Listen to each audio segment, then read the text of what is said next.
Guys, may nagtanong sa akin na kung paano daw maglagay ng cover photo sa Reels. Tuturuan ko kayo ngayon kung paano mag-change ng cover or maglagay ng cover sa Reels. Tara, samahan nyo ako. Ganito guys ang pag-change cover sa Reels nyo.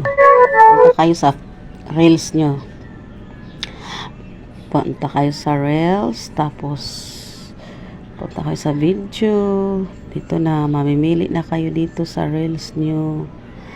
Kung anong gusto nyong cover. Kung anong gusto nyong palitan dito sa Reels nyo na mga video. Example, pindutin nyo ang inyong Reels.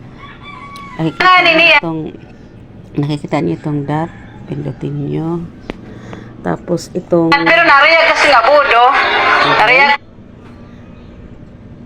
Pindutin nyo itong edit video. Nakikita nyo guys itong edit video. You can edit the description, cover and photo and more. Pindutin nyo yan. Tapos pwede nyo palitan ng hashtag. Sample lang to guys, para alam nyo yung pag-change cover or lagyan ng cover ang inyong Reels. Pindutin nyo itong picture, picture na nakikita nyo, yan. Pindutin nyo yan.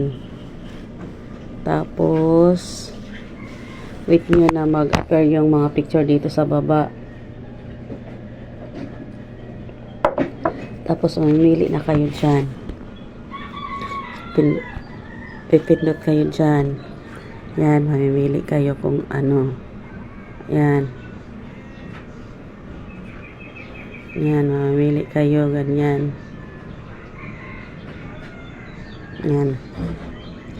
Tapos isave nyo. Pindutin nyo ang save. Tapos ulitin nyo. Pindutin nyo rin ang save.